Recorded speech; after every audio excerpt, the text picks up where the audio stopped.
So if the needs are for love or to diminish a sense of unsafety or to feel, some levels of security, right? We have these needs and they don't just go away.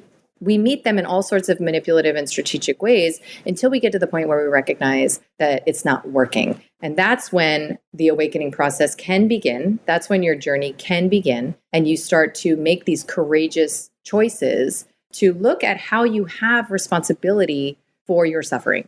And in that way, you meet dimensions of yourself that you couldn't otherwise have tolerated knowing.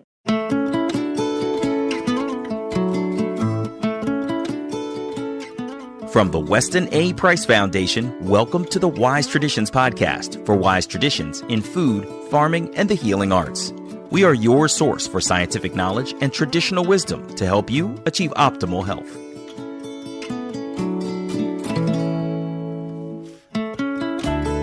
Hey, Hilda here. Do you ever feel like you're wearing a mask to get the world's approval? Or maybe even to get your own? Dropping the mask means embracing a side of yourself that you have been avoiding. It's scary, but also freeing. This is all a part of shadow work. This is episode 362, and our guest today is Dr. Kelly Brogan. Kelly is a holistic psychiatrist, the author of A Mind of Your Own and Own Yourself, and the founder of the online healing program, Vital Mind Reset. Today, Kelly invites us to grow in self-awareness and to do some inner work that will enable us to better love others and ourselves. Kelly points out that shadow work is the process of breaking old patterns that we have relied on to get along in society and to rediscover what it feels like to be true to ourselves, to feel feelings, embrace fear, and explore parts of ourselves that we may have not even realized were in existence. She explains how to begin that process today. Steps include embracing curiosity over self-judgment or condemnation, a willingness to learn how to sit with uncomfortable feelings, and the courage to own yourself. She goes over how hard and frightening it is at times to do these things, and she shares personal anecdotes along the way. She also reminds us that so much of the hard stuff we go through is truly an invitation to grow, and that when we accept that invitation, it leads to a life that is much more free and full of vitality than any we may have ever imagined. Before we get into the conversation, I want to let you know that the Weston Price Foundation has a free gift for you. It's a Nutrition for Mental Health brochure. You can explore the relationship between what we eat and mental health and wellness in this brochure. It covers nutrient deficiencies, how modern diets affect our health, and the side effects for drugs for mental illness. Just go to the westonaprice.org website, click on the podcast page. You'll see a drop-down menu box that says About the Show, and there with the list of discounts from our advertisers and sponsors, you'll find the free Nutrition for Mental Health brochure. And Ultimate Dog. Ultimate Dog Chirp Superfood Topper is specially formulated to address stubborn dog allergies by improving the dog's gut health. Chirp is made with human-grade organic ingredients, including organic cricket protein, organic reishi mushrooms, and organic kelp. The U.S.-grown organic reishi mushroom blend in Chirp delivers 120 milligrams of beta-glucans per scoop, and it is scientifically shown to boost immunity while supporting a healthy inflammatory response. Chirp includes soil-based organisms, SBO probiotics, like Saccharomyces boulardii and Bacillus coagulans, which help balance your dog's intestinal flora, reduce inflammation, while enhancing immune function. Chirp includes powerful fungal-based enzymes that improve the dog's overall digestion and support regularity. When combined with the organic kelp, the low-carb organic cricket protein in Chirp provides the dog with vitamins A, B, E, D, K, calcium, potassium, iron, and zinc, all necessary for your dog's good overall health. Organic kelp improves dry, itchy skin while reducing the itching and irritation due to skin allergies. Plus, organic cricket protein is an excellent source of antioxidants, protecting your dog's cells against the free radicals that cause inflammation and cellular damage. Chirp contains 0 fillers and no preservatives, only the ingredients that benefit your dog's health and wellness. I love this about Chirp, and my lab loves the product. Of course she does. She's a lab. But still, check it out and see what it can do for your dog. Visit ultimatedog.com/chirp and use the coupon WISE for 15% off your next order of Ultimate Dog Chirp Superfood Topper for your dog's allergies and overall good health. Your fur baby will thank you. This is Holistic Hilda, and you're listening to Wise Traditions. Welcome to Wise Traditions, Kelly. Oh, it's such a pleasure to be here. I've been following you for a while. Of course, you've been on the podcast before, and I've noticed that you often say, own yourself. I think that was even the title of one of your books, The Surprising Path Beyond Depression, Anxiety, and Fatigue to Reclaiming Your Authenticity, Vitality, and Freedom. What do you mean by own yourself? So that's a great question. I was listening to, I think, a podcast or a workshop recently of sort of like an inspirational businesswoman. And she was like, you've got to come up with your tagline. Like, what are you? And I was like, maybe I'm like the own it queen. Because that's been like so much of what I have devoted not only my public message to, which is what are the vital ingredients to this experience of freedom, this experience of vitality, this experience of joy that we deeply know is our birthright. We know. And that's why experiences that are out of alignment with that expression feel bad.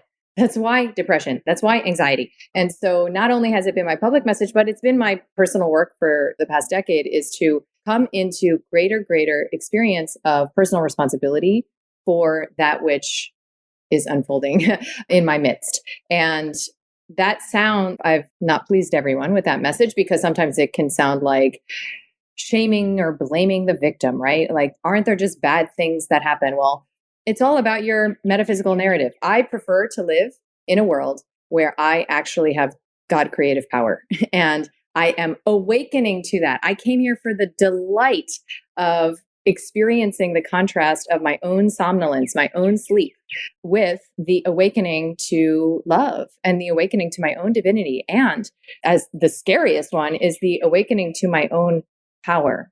Because before me have said that it's actually like the dimensional hugeness of our personal power that is terrifying. And it's terrifying to us because we were conditioned in our childhoods to associate the expression of that will, that authority, that power, even that, heart energy, even our divinity with unsafety, right? We were conditioned by a hierarchical society that conditioned our parents, that conditioned us. And we're in this beautiful process of recognizing that that's an old set of instructions.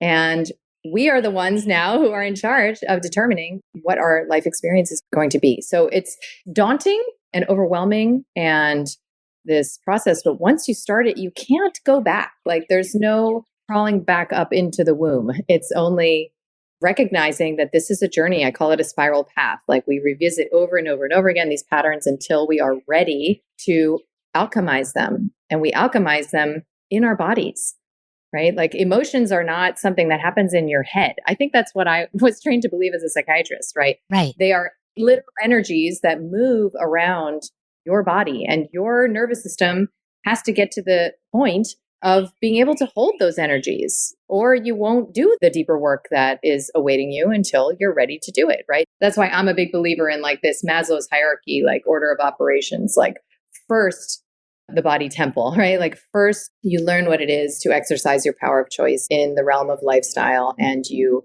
not only awaken that sense of like, wow, I do have a lot of power in my choices, what I have for breakfast, what kind of water I'm drinking, whether I'm eating this or drinking that, or like going to bed at midnight or 7 p.m. But you also begin to send your nervous system this signal of safety such that the experience of looking where you have not wanted to look emotionally in your life, exploring toxic dynamics, recognizing that your job is unfulfilling, looking at all of the ways that your experience of your family of origin is holding you hostage, whatever, you will be able to courageously move into that work because your literal vessel will be able to hold the energies that come up when you think about somebody not liking you, or when you think about just allowing another person in your world to think that you're wrong or bad right? Like we were conditioned to imagine that these experiences would literally kill us. And the feeling then that comes up in our heart and our chest and our shoulders, like is a cue that says you're about to die. And if we can learn to feel these feelings, we see the alchemy at work because, you can feel rage and then it can move into a kind of sadness that moves into a deep grief that then moves into laughter. And like that can all happen in like 6 minutes if you have the wherewithal to set that container for yourself. So this process becomes quite a journey home to yourself. Oh, it sounds like it. And you've just shared so many profound thoughts. I guess I want to start with this. A friend of mine recently, her kids were fighting. So she sat down with them and with the one in particular who was very mad. And she rubbed their back, Yeah. this child's back, and said, "It's okay." And she just said, "I also have big, strong emotions." And she just did all this acceptance. And it sounded so beautiful. She waited patiently, Kelly, for the daughter to process her own emotions. And she's like, "Do you want to hear a story of when I was little and something happened?" At first, her kid didn't say anything, but then later she was like, "Yes." And, to the point where she crawled into her mom's lap out of gratitude. And I thought, wow, so many of us basically still need that permission so that we're no longer disempowered, but we're empowered to kind of own it, as you've said. Yeah, I have found the most immediately soothing balm to be approval, right? So there's like this kind of like insipid option, which is like acceptance. Like I accept reality as it is. I accept what I'm feeling, or I accept what somebody else is feeling. Okay, that's great. If you can get there instead of fighting with it, right? That's great. Byron Katie often talks about how the root of suffering is insisting that reality should be something different than it is, right? But approval invokes heart energy, right? It's this empathic bridge, sometimes to yourself or to another or to everything that's happening that says, wow, there's wisdom here. This makes sense. Actually, I see why it has to be this way. I would feel the same way if I were you, right? Mm-hmm. And to offer approval, right? So let's say I do something in my life. I make a choice that somebody else doesn't like, and they say, how dare you? Like, I can't believe you did this. And then all of a sudden, my shame is triggered, and I think, oh my God, what did I do? I did something so stupid. And immediately, if I can say to myself or just feel, it makes sense that I did what I did, right? It makes sense that I did what I did. And if we can offer that to our children, which is even as they are narrating differently than we would like, they are expressing differently than we would like, if we can offer them that makes sense, it's actually like really meaningful that you feel the way you do, or you're saying the thing you're saying. I want to learn more about your experience. We break the cycle right there. And I'll tell you, like, I've been on this tip for a while. I've been doing inner work and shadow work for years. Yeah. And as a part of some reparenting I was doing on my own around relationships recently, I decided to ask my daughters, I have 2 daughters, 2 questions.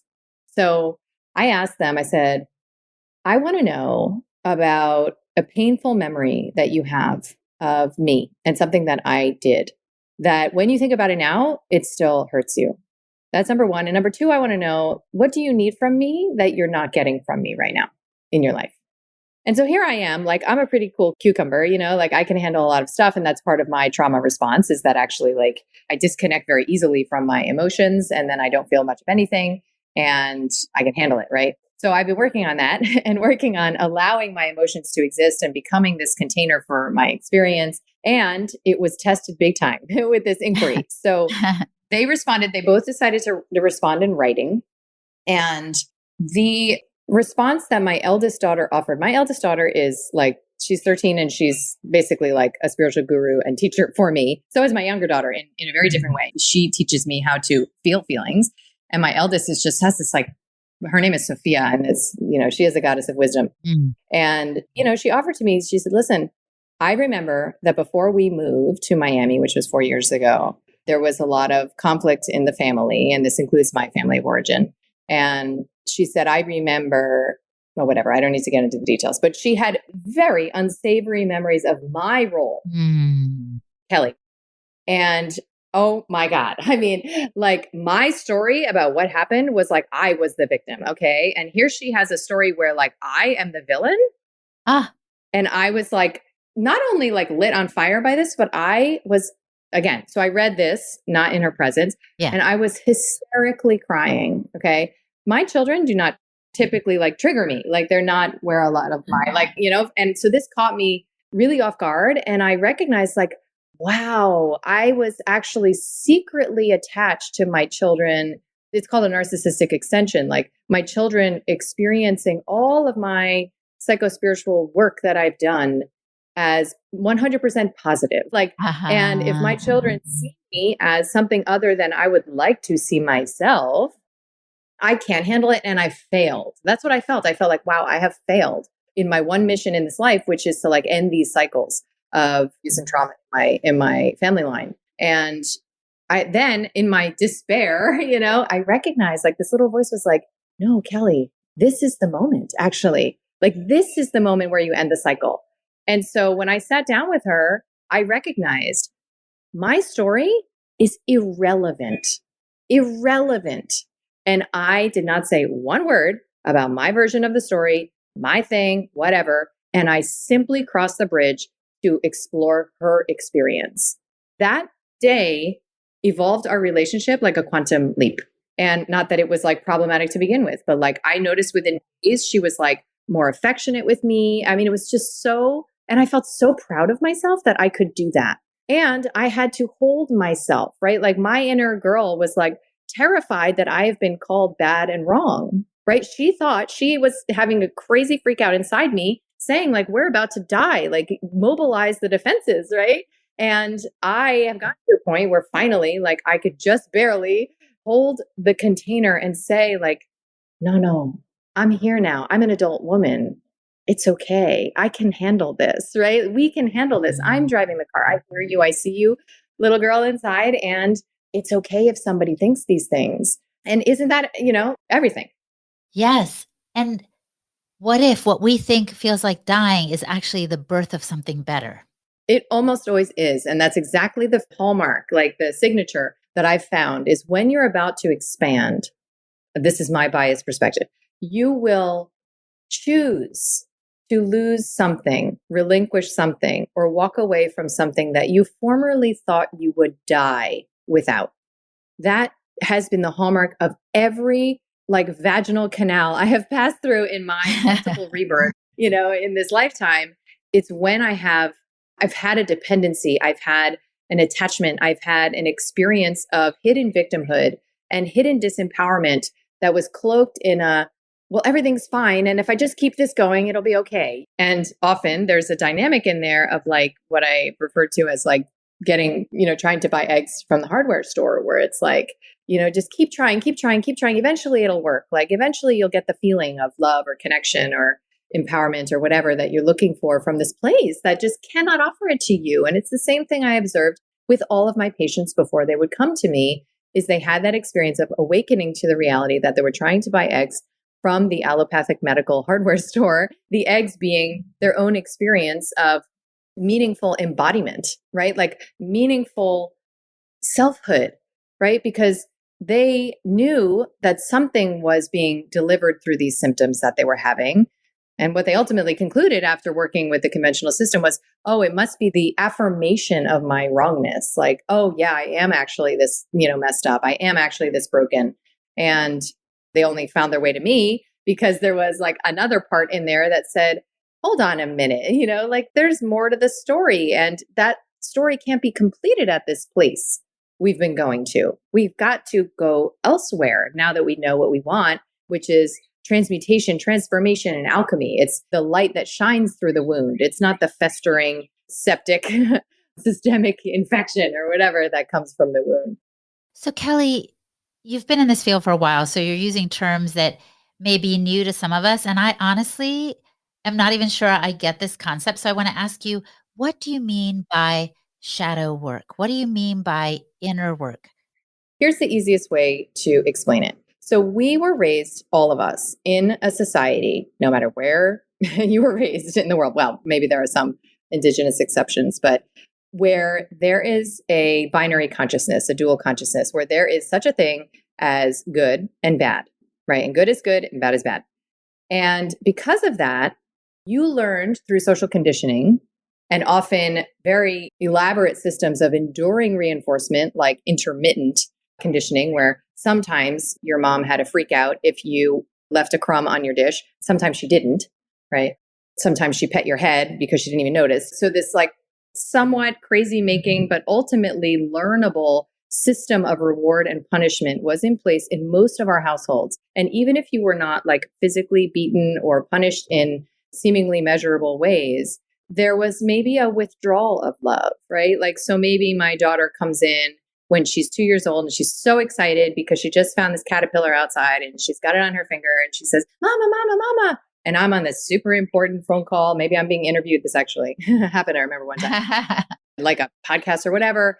And I'm like, "Sophia, stop," or whatever, right? Like, that's all it takes for her to learn and imprint my expansion, my happiness, my radiance is a problem for my mom. Okay, well, she is a helpless, dependent individual. And the loss of love, even if it's that subtle like withdrawal of love, is actually like existentially problematic for the human mammal, right? Because we spend our fourth trimester outside of the womb. We are totally dependent, right? Children are not able to make the choice that we can make in a bad marriage where we actually get up and leave, right? So what happens is you end up strategically curating the aspects of your persona, this mask, to present to the world so that you can secure love, approval, and connection.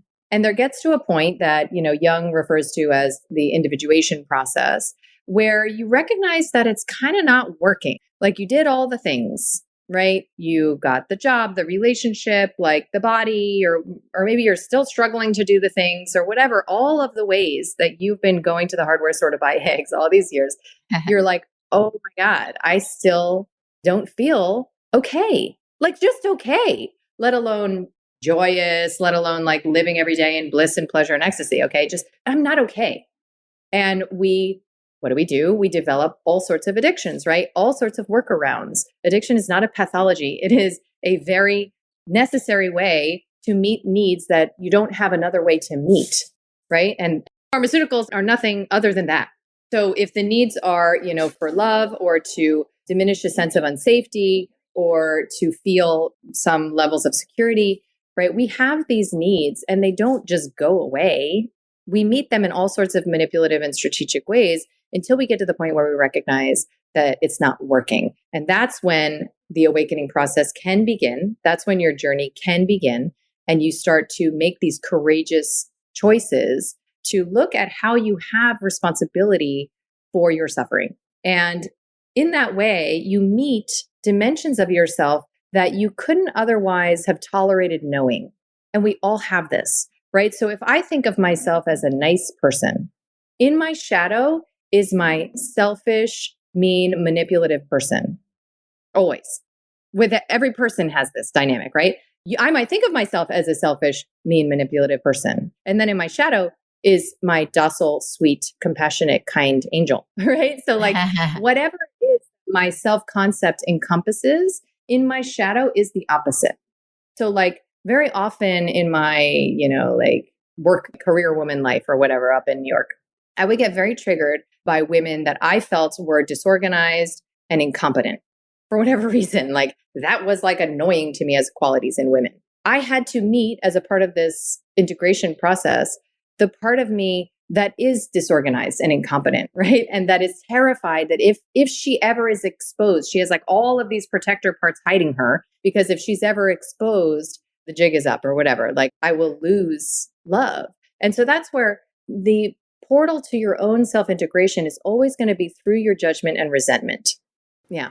Oh, so interesting. Maybe this is why I've heard people say, everyone around you is a mirror. Yeah. So if I'm super, as you say, triggered or just annoyed by someone, I'm like, oh my gosh, this person, I need to take that emotion, observe it, right? Yeah. Not judge myself, but realize it may be that something in that person is very much in me. And God is using that person to shed light on something that I have within me. And I might need to learn to accept. Exactly. I would go so far as to say 100% of the time, if you are upset about something, there is a projected and disavowed part that you are being introduced to in that moment. It's not like I pass by this serial killer. This is not a good analogy. On the street corner or whatever, and he is me. Like it's actually through emotions that, so there are all of these different parts of us inside, right, that have been split off because of this strategic approach to life. And so if there is upset, resentment, disappointment, blame, judgment, condemnation, that is the activation of a part that is holding an old story that so wants to be alchemized, felt, and allowed to play, different parts and expand the definition. It's called like identity plasticity, like expand the definition of who we are. And then life becomes lighter. It's kind of like, it becomes like a magic carpet ride, but it requires the capacity to be seen as bad and wrong, right? So I have people in my life who imagine that if like the public were to know about like transgression, or the public were to perceive something negative about them, like it would like be so bad, right? I'm at the point where like I do stupid mistakes all the time. Like I make tons of mistakes. Like it does not threaten me or bother me any longer that anyone would think badly of me, because I don't take it personally. Yeah, because actually they will think badly of you. So it's like, okay. Yes. And it's not about me. I mean, it's not enjoyable necessarily, but it also helps me see like, okay, like there's not maybe a great connection here. Okay, moving on, like their upset is their invitation.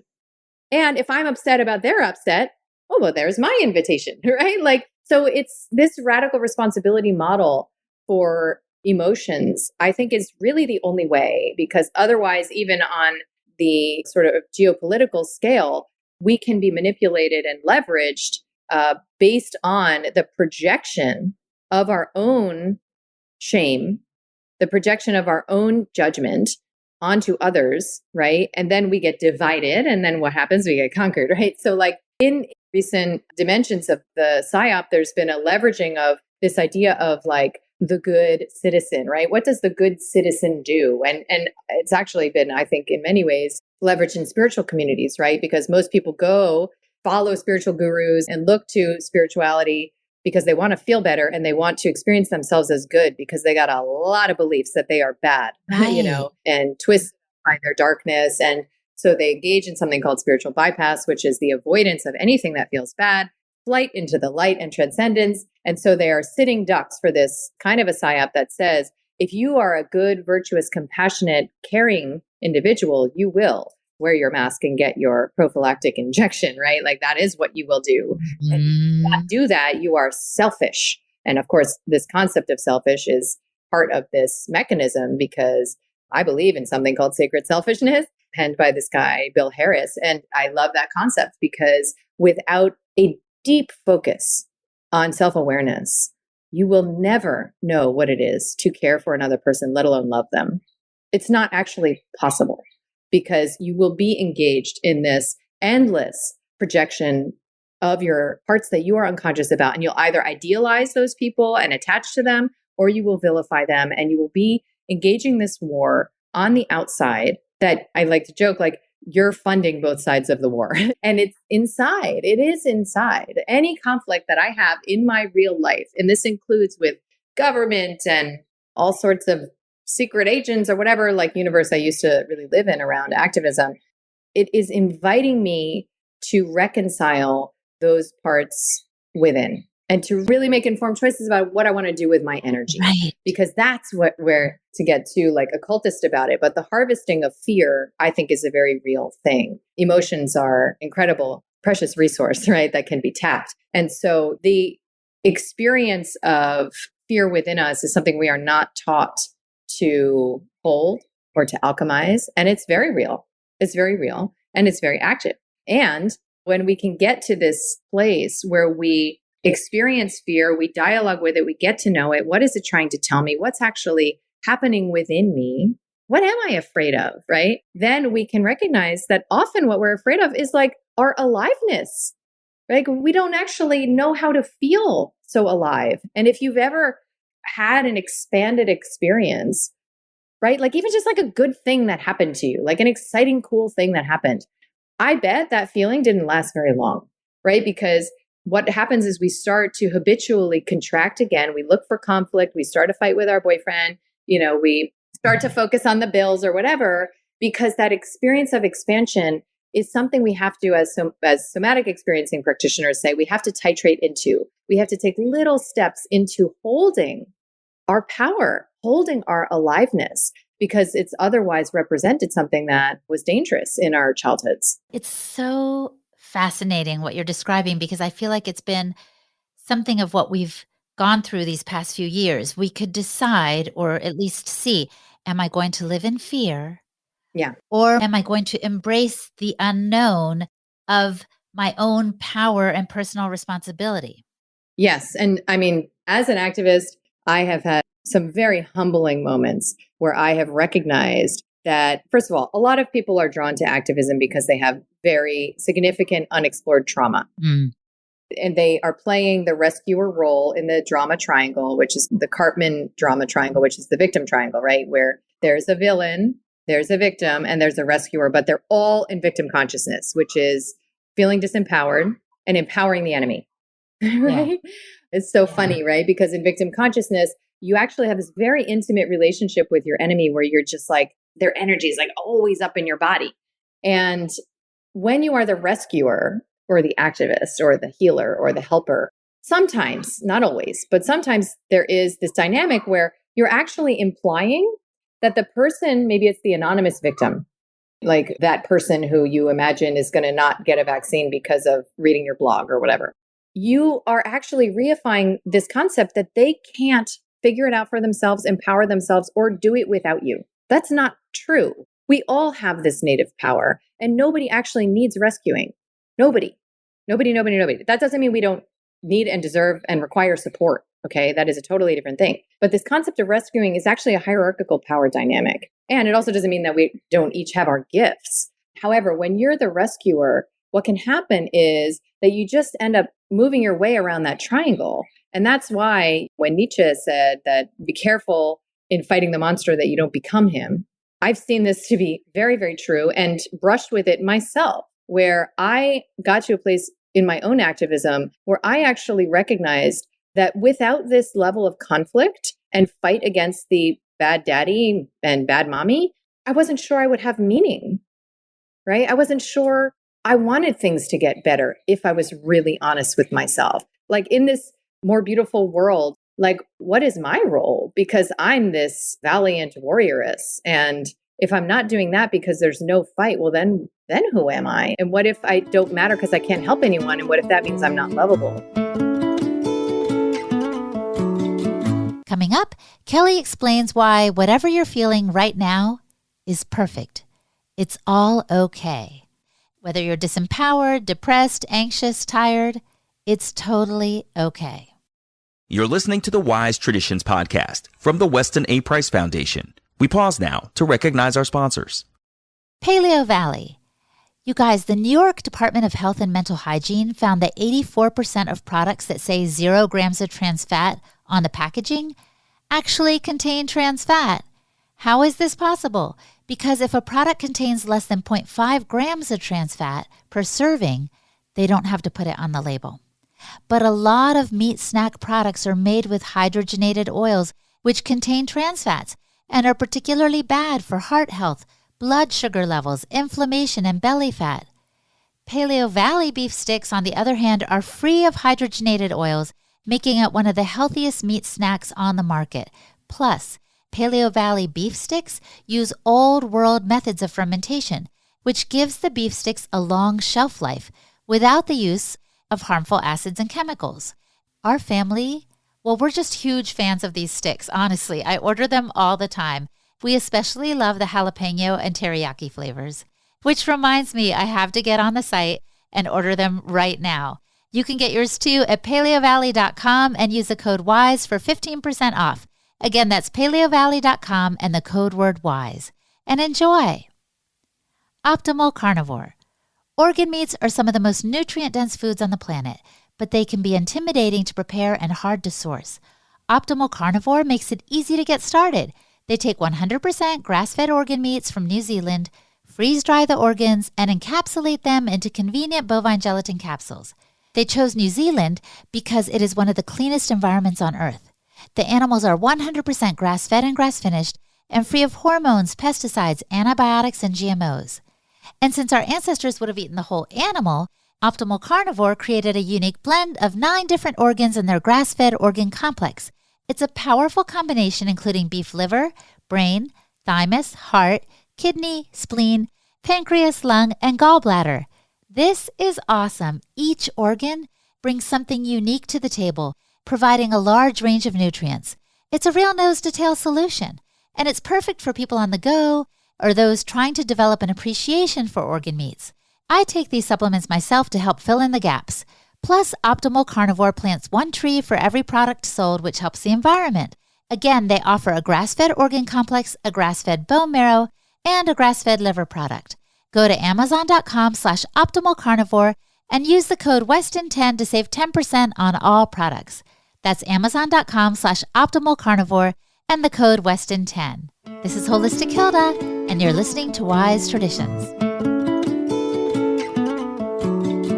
I feel like some people listening might feel so disempowered right now, Kelly. They might feel all the things we talked about earlier, depressed, anxious, tired. Yeah. And I guess turning to a rescuer might feel easier, but we want to invite them to maybe explore the shadow side, like you've been saying, because then they will find their own strength and resilience come to the fore. Yes. So the thing is, whatever you're feeling is perfect. Like, that's the thing. It's like all already okay. That's like the big reveal that I've had in my own life. Like, there's nowhere to get to. There's nothing to heal. Like, there's nothing that has to change. Like, it's actually already here and now, totally okay. Totally okay. And why is because of this fundamental premise, which is that it's happening this way because you actually want it to be this way. And when I say this way, I mean how you're narrating it. So one of your superpowers as a human is your power of narration, right? You get to tell the story of what's happening.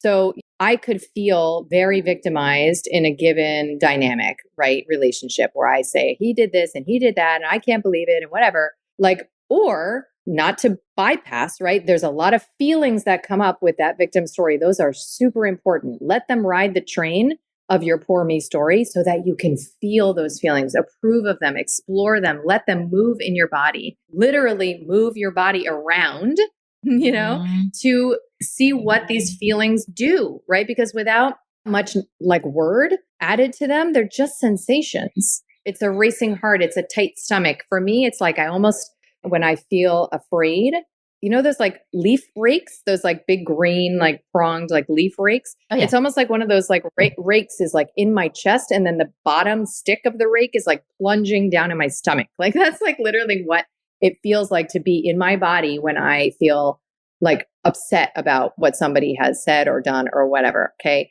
And then I watch that rake and I'm like, within like a minute, I kind of can't find it anymore. And then maybe an hour later, it'll come back or whatever. So it's very kinetic is the point.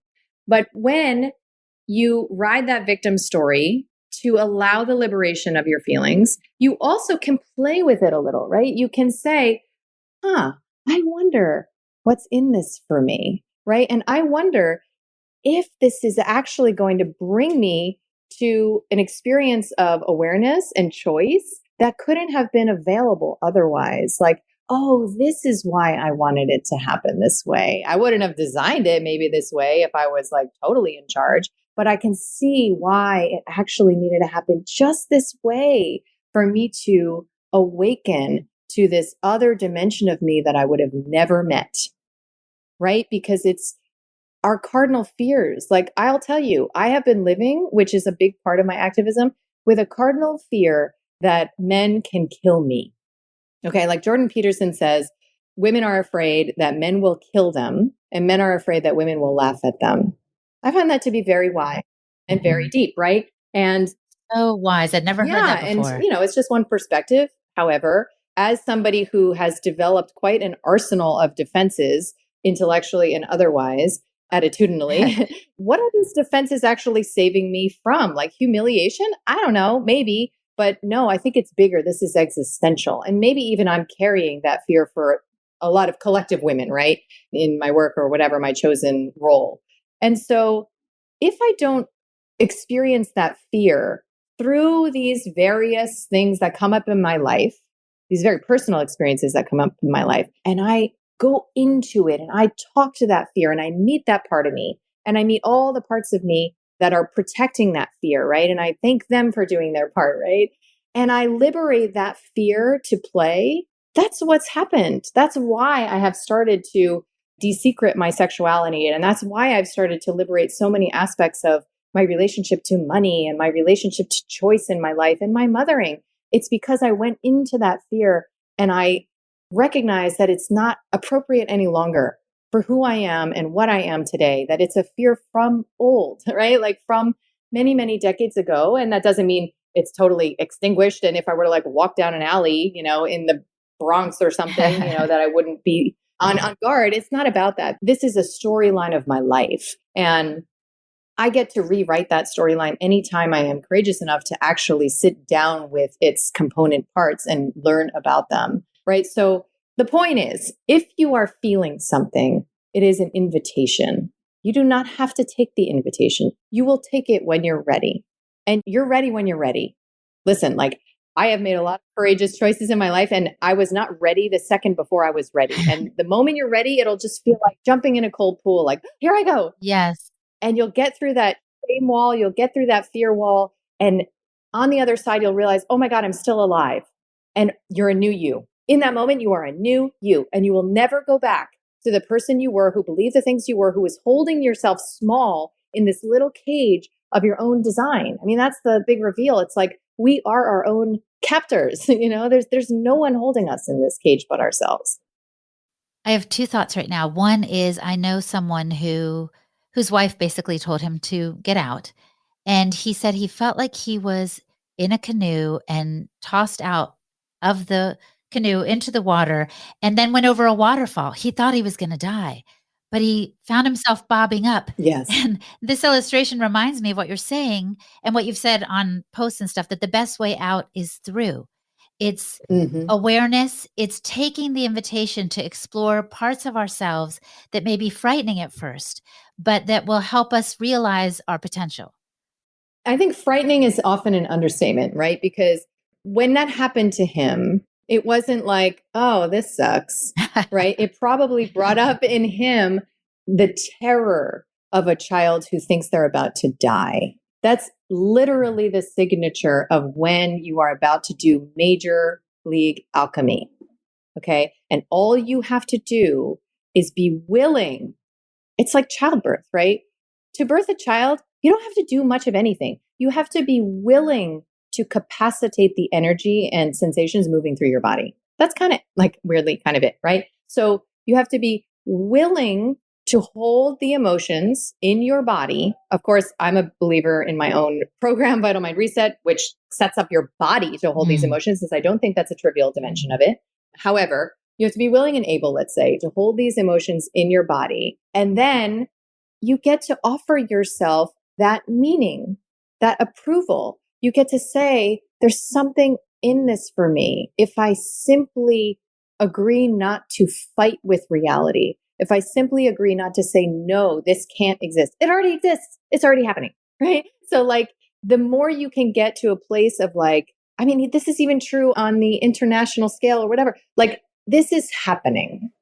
Well, however I'm seeing it, as it's happening, however I'm narrating it, this is happening. What's in here for me? What am I really upset about? Can I go into that feeling and learn something? I mean, I'm a big fan of parts work, which is, there are many ways to do it, but it's essentially, you can do it with practitioners through something called internal family systems, but it's essentially a way of dialoguing with the different aspects of yourself, right? Because there's going to be a part that is blaming his wife, right? How dare she? This is crazy. We need to get the best lawyer and we need to do this. And then there's another part that's like, calm down, be a man. Like, it's fine. You're going to be fine. And there are parts that are reacting to those parts. And then deep down inside is that fragment of the child that is holding the fear, right? That's holding that intense emotion of rejection, abandonment, betrayal. And the adult's role, the conscious adult, can interact with that child, validate that emotion, and reclaim that part. And that's when the expansion happens, so that you understand yourself to be so much bigger, more free, more dimensional, lighter than you would have ever been had you not been introduced to that part through the challenge in your life. We're just not enculturated, to appreciate that challenge yields growth and empowerment. It's not just like, oh, I'm going to get through this. It's like, oh my God, I get to meet myself on the other end of this, whatever that is. My concern, Kelly, is for those who can't see the invitation and feel like the only way out is to take their own life. I feel like I've seen that darkness in different friends' experiences, and it becomes so painful that I think they think that's the best way out. Yeah. How can they move through that feeling? With this framework, this framework is probably the best preventive psychiatric medicine, one can offer themselves, because I worked in a practice for 10 years where probably 30% of my practice at any given time was actively suicidal, that I consider to be one of the psychospiritual and even biological sequelae of being on psych meds for more than like 2 or 3 months, that the process of coming off of them can be that harrowing physiologically. And of course, when part of the reason you took meds was to not feel what you were feeling, then those feelings don't go away. They're still in us decades later. And people like researchers like Candace Pert actually believed that they were stored, and you could argue proved that they were stored in our tissues, literally. So they come back, and then we have no tools and no context for integrating it. And it's like literally feels like it's going to kill us. So we want out. That nihilistic impulse of pressing the reset button makes a lot of sense in certain contexts where we don't have a greater understanding for the nature of emotions, why they exist, what they're here to show us, and how it is the case that there is always a gift, literally always a gift on the other side of so-called negative emotions. Always. So that's another reason why I like Part's work, is because, and specifically IFS, is because there's not many modalities that can hold suicidality. And I've watched through the work of Tom Holmes and Dick Schwartz, I've watched these practitioners who I don't entirely share all of their other beliefs, but I have watched their ability to enter into pretty severe symptomatology like suicidality and explore it, right? In psychiatry, I was never taught. It was just a bad thing, a dangerous thing happening. And, people were either voluntarily medicated or involuntarily medicated, believe it or not. And that was that, because death is bad and wrong. Symptoms are a problem. There's no meaning in it, right? Like when you explore what's in there, there's something very sensical at the root of that feeling, right? Like these emotions are so huge and they're tagged with mortal danger. So of course, the experience is like, all right, I'm out. I can't do this. I don't know how to do this. This feeling is going to kill me anyway. And so I'm going to start over, right? And so to explore the terrain with the understanding that the body, mind, and spirit make no mistakes. There's no such thing as a mistake in my world, right? 100% of things are a direct reflection of what is already existent inside. So our experiences show us that. We can look if we want, or we don't have to look, and that's everyone's prerogative. However, I do think if there is a culture that we can grow that says emotions are meaningful, you can learn how to feel them. And it starts with healing your nervous system and your body. And then it goes into dimensions of practices that can support the real-time experiences of emotion, which honestly do not need to be that complicated. Like the next time you feel something in your body that feels uncomfortable, like emotionally, you drop everything, you go into a bathroom, you find a quiet room for 2 to 3 minutes. You sit down, you put your hand on your heart, you put your hand on your belly, you put your hands over your face, and you literally just explore the sensation. Like you're an anthropologist, like, okay, it's sharp and it feels kind of like fiery. Maybe it's like a red ball in my chest. Okay, now it's moving down. It's almost like electrical shocks. Okay, now it's in my stomach. Oh, that's interesting. Right? Like you literally just do that. It doesn't need to be some fancy thing. And then once you do, it moves. And then you have a little psychological freedom, right? Where you can start to inquire. I think curiosity is the most powerful tool that we have, right? Because it is the antidote to fear. Either you're going to freak out or you're going to ask why, right? And so you can start to say, like, what's here, right? Like, what part of me is bringing forth some learned old material that I have the opportunity as a conscious adult now to organize and to reallocate. When I've done parts work, and I'll have actually soon an interview, a very vulnerable interview that I did with Tom Holmes that I recorded of him doing parts work on me.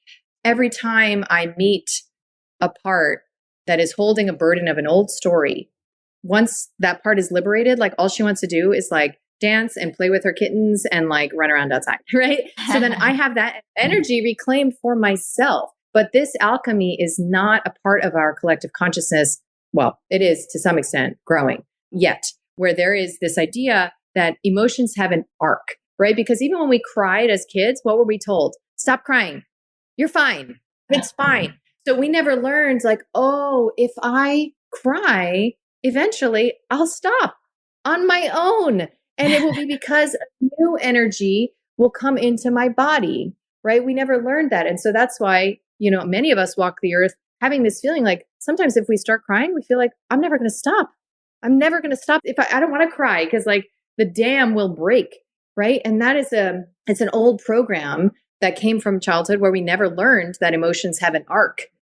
But we can learn that as adults. It just takes one experience. Once you have one experience of feeling an emotion that you need to fix, right? You need to write that email. You need to break something. You need to like take that med, have that drink. You need to fix it, right? Once you have one experience of just holding it and seeing that it will move if you do nothing, then you can't unknow that. And then you are empowered in a way that unfortunately the vast majority of human beings walking the earth are not at this moment, where they imagine that there is a way to avoid feeling the bad feelings, projecting them, fighting with them on the outside, maintaining this shame wall of their badness and wrongness that they never want to actually encounter or experience. And so they never learn to own themselves, right? Like coming full circle. And I think in many ways, what we came here to recognize is that in self-ownership, in self-knowledge, and in self-discovery, we reconnect to the divine. We reconnect to that channel, to infinite consciousness, to our creatrix empowerment. And it is nothing but bliss. That's all that's available through that channel. It's like this, like awe that we get to have this experience. We chose this experience. And as Alan Watts said in one of his lectures, we want it this way. He said, like, if you could dream any dream you want, when you go to bed at night, like, yeah, the first night you're going to have like amazing sex and you're going to have all the money and like have the beautiful body and whatever. He's like, but by the seventh night, you're going to be like, I liked it the way it was. Where I don't actually know, but like I kind of designed it, but I'm pretending that I'm not the one who designed it, right? Like this is the play. We're playing hide and seek with our own divine consciousness. And we came here for this experience. And trust me, like this is not easy to remember when, you're in the throes of conflict and fear and like all the horrible things about life in the world. It's a practice of remembering that, of choosing to engage that and to balance out all of the body signals of danger, harm, and unsafety with this meta awareness that love is present even when we can't see or feel it. What you're describing is something I feel like I've witnessed among like tribal elders, among indigenous people, among older people who have gone through so much. They understand that timeless phrase, this too shall pass. They understand that we can sit with grief, that we can sit with terror, that we can make it through so much because they've lived it and they know it. And it takes a lot of us time to get there.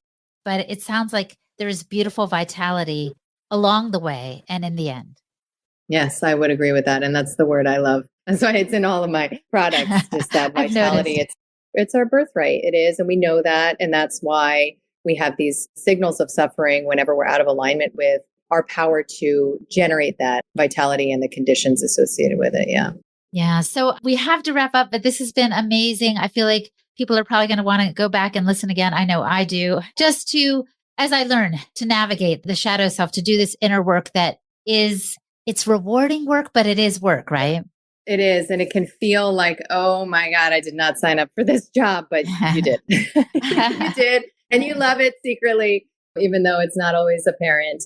And I have to imagine that the work-play balance, that feeling of like, oh my God, this grind, it starts to recalibrate over time, where the hidden dimensions of you become fewer and fewer and fewer. And then you start to play with life because you realize like, wow, this is like a fun game. Even the experiences that I say I don't like. I know that's a stretch, but I think that's where we get to. I mean, I'm getting there. Trust me, I'm not there, but I do think I can see incrementally that even as I am struggling, I can say like, okay, there's some part of me that sees why I would have created this. And maybe even there's some part of me that kind of weirdly likes this, like the way we like roller coasters in horror movies, you know? Yeah. we're wired for some funny sensations for sure. Wow. So Kelly, I want to ask you the question I often pose at the end. I usually just say, if the listener could do one thing to improve their health, what would you recommend? That could still be the question, or it could be, if the listener wanted to get started on shadow work, what would the first step be? On shadow work, I was at this silent retreat right before the pandemic in March of 2020. And the teacher asked this question that has stuck with me ever since. And I ask myself this question all the time as like a self-accountability, self-exploration prompt, which is that if there is one thing that you really, really wish you could unknow about yourself, about your life, about your choices, about your lifestyle, what is that thing? Right? So somewhere in your intuitive realm is already an awareness of how you are self-betraying and then experiencing that as just random conditions of disempowerment in your life. And the self-betrayal is that you actually know that something is not working, or you actually know that you have to leave a job or a relationship, or you actually know that you got to stop drinking, or you actually know that you really want to be living in a nicer house, right? Or you actually know that you're charging your clients $100, but like, really, like, why aren't you charging them $500 or whatever it is? Yeah. And you kind of like are ashamed of it, and it's uncomfortable, and you don't even want to look at it. You kind of wincingly acknowledge that you have this intuitive awareness inside. That can be the beginning of aligning with your power, even though it feels like a shame portal that you do not want to walk through.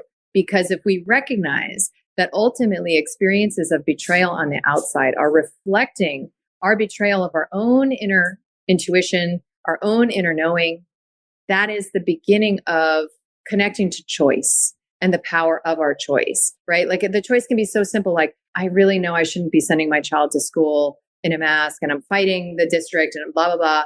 Well, the truth is that you can homeschool, right? And you may be telling yourself, no, I can't, I have to work and I have to this, but you have that choice, and you're not making it because you're in this loop where you're imagining that you don't have a choice. And that's always an illusion. We always have creative choice. I choose to live in that world where I believe that. And it's okay if we don't make the empowered choice, because at one point we'll be ready and we will. Wow. Oh my gosh, so much to think about. Kelly, thank you for your time. Thank you for your wisdom. And I will see you at the conference this October. Yes, absolutely. Thank you for this conversation. Our guest today was Kelly Brogan. You can find out more about her resources and programs at kellybroganmd.com. And I'm Hilda Labrador, the host and producer of this podcast for the Weston A. Price Foundation. You can find me at holistichilda.com. And for the transcript for this podcast, visit our website, westonaprice.org, and click on the podcast page. And now for a recent review from Apple Podcasts.